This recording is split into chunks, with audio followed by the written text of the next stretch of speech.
So, if you've been listening to and tracking this podcast for any period of time, then I imagine that on some level you believe, as I do, that poems are very practical.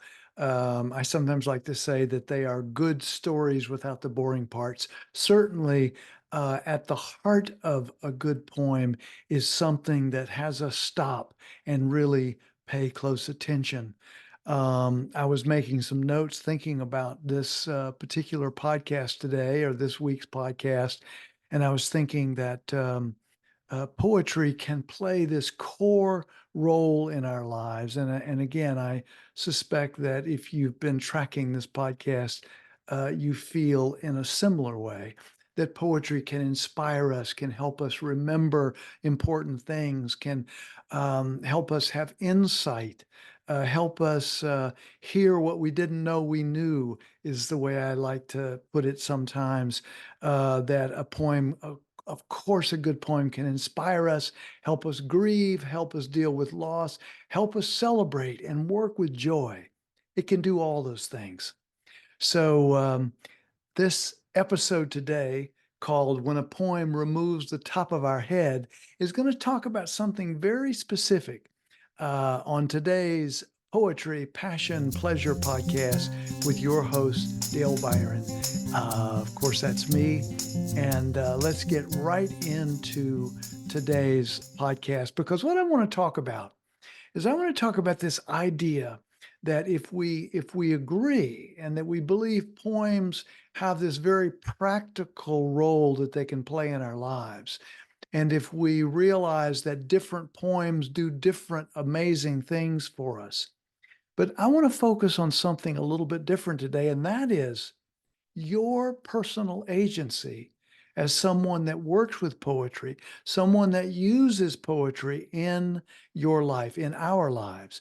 And what I want to say is that if you really love a poem, if you really love a poem, then you are helping to co-create that poem because the meaning of the poem, of course, has something to do with the words that the poet wrote, of course, but it has much to do with how it feels inside your body, my body, our bodies, and the meaning that we create. So I've got a little piece today. This is a piece that I've been working on for some time because it's so at the essence of how I feel about poetry. And I wanted to share it today along with this particular theme of co-creation of poems. I'm not talking about poems that you personally wrote, but co-creation with every poem that you read, and particularly the poems that you love. So, the poem is entitled When a Poem Removes the Top of Our Head. And of course, that refers to a quote from Emily Dickinson, the amazing American poet that we all know about. And it's referenced in this particular poem. And that's where the title comes, When a Poem Removes the Top of Our Head. It goes like this. Listen. Listen, you can't just read a poem. Listen, you can't just read a poem. Not a good one. Not a good one. Not a poem that moves you. Not one that stops you in your tracks. Has you look closely, walk inside it, have your own experience. Without you, the reader, the listener, the poem is nothing. Let's say that again. Without you, the reader, the listener, the poem is nothing. Sure, the poet is a partner in the magic. Sure, the poet is a partner in the magic, but not some distant, rarefied person serving up truth from on high. You know, truth with a capital T. Sure, the poet is a partner in the magic, but not some distant, rarefied person serving up truth from on high. No, no, when you love a poem, you're its co-conspirator in a project called Good Poem making, good poem making. You're a collaborator in the whole gratitude generating shebang. I mean, seeing, reading, hearing, loving.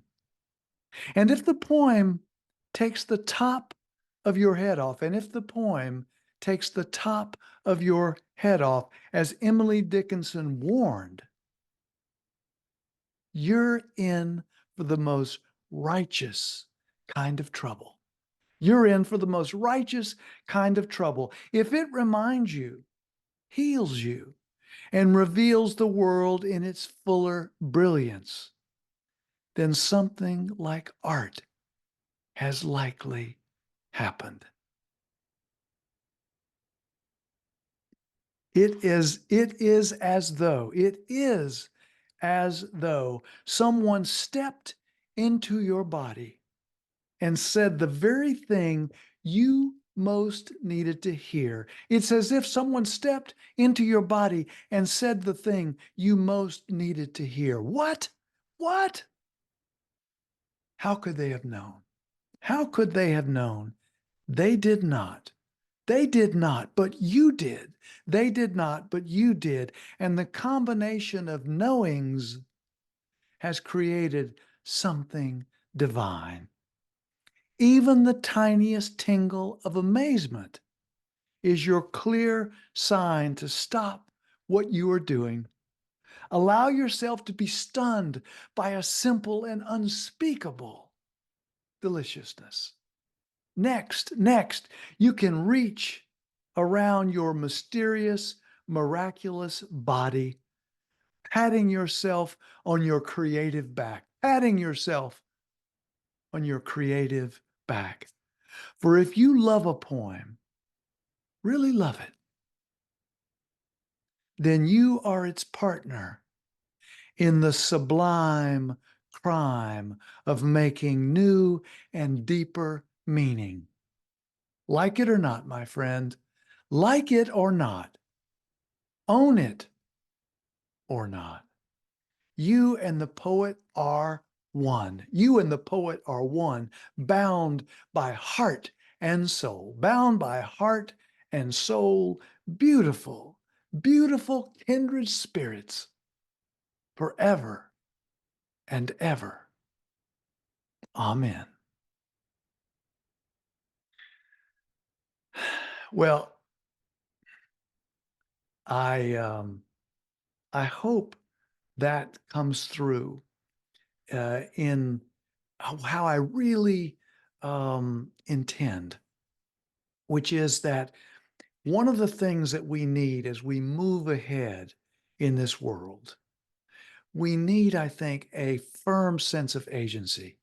One of the things I've noticed with all of the political and the ecological, the sociological, from war to on and on, all these crises, the meta crisis as it's been described, we are going to need a sense of agency, a sense of our own agency more and more and more. And I think that poems have this wonderful capacity to be the stories. It can be kind of like um, the theme songs of our ability to move into the world more fully, more skillfully, with more intention, with more heart, with more soul.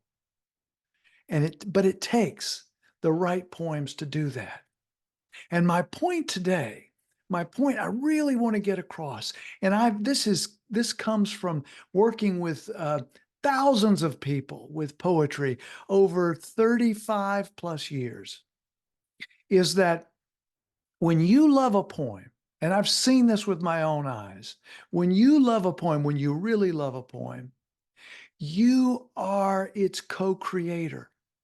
You have agency in that poem because without you, without the life experience, without the unique person that you are, and without the unique experience that that poem creates as you step inside of it, as you bring the poem inside your own body, that is critical to the meaning of the poem, to the magic of the poem, to the miracle of the story that is the poem. And I think it's important for each of us to know that, because then the poetry becomes even more important, more helpful in our lives. As I said in this poem, again, which I've been working on for some time because it's so foundational to what I believe about poetry, to what I believe about each person that I have had the great privilege of working with around poetry. And there's been many, many people over the years. I said, for if you love a poem, if you love a poem, I mean, really love it, then you are its partner in the sublime crime of making new and deeper meaning. Like it or not, my friend, like it or not, own it or not, like it or not, my friend, own it or not, you and the poet are one. You and the poet are one, bound by heart and soul, beautiful kindred spirits, forever and ever. Amen. So we've come to the end of another episode, and I want to thank you, as I always do, for your listening ear. Thank you so much. Refer this podcast to others that you think might enjoy it. Subscribe if you haven't.